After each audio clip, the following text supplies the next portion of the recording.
The people you see at these shows that you bump into, honestly, I don't know how this has happened, but our good friend Assyria Gindo is here. How are you? Hi guys, I'm good. How are you, David? Do you know what? I'm good, thank you. Thanks for asking. Not many people do that. I appreciate it. That's unfortunate. Everybody's got to ask how you are. So, you've come in from Chicago.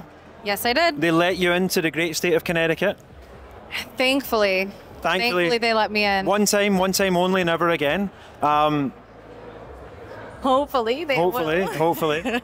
Tell me a little bit about why the Connecticut Barber Expo is the important one. Why is it you make that journey from Chicago to Connecticut for this show? Honestly, ever since I started as a barber, I've been coming to the Connecticut Barber Expo, and it's just gotten bigger and better every year. Everyone always talks about this expo.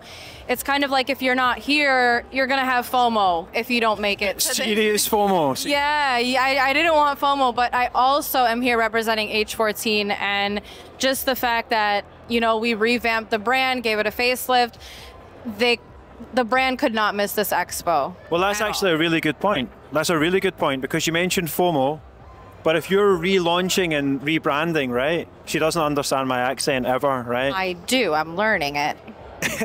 If you're relaunching a brand, if you're rebranding, why or what should you do at a trade show like this? Because it's all about networking, yeah? It is. It really is.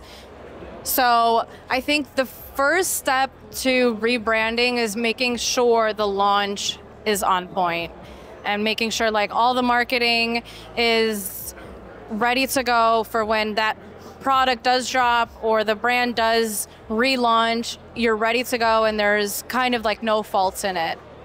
And the best place to learn about what the trends are and what people want are trade shows like this, or in BarberEVO magazine, of course. Yep. Thank you.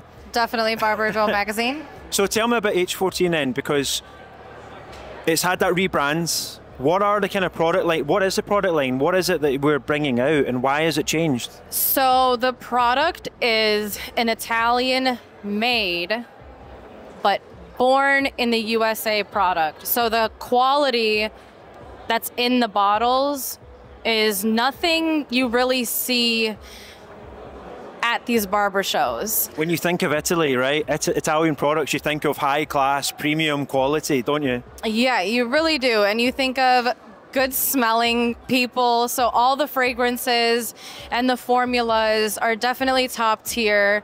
You definitely feel the Italian quality in all of the products. And that's really what we wanted to do with the new brand. And it's a complete wet line. Yeah, it's a complete wet line. So there's shave gels, there's shampoos, conditioners. We have styling products like texture powder. If you want more of a matte look, we have the raw matte clay, the whipped mousse, and all of these products are so easy to cocktail. You can use them so many different ways for so many different styles, because with the way that the industry is now and like all the trends and techniques, anything you see on social media is something that somebody wants. So you have to be prepared for it all.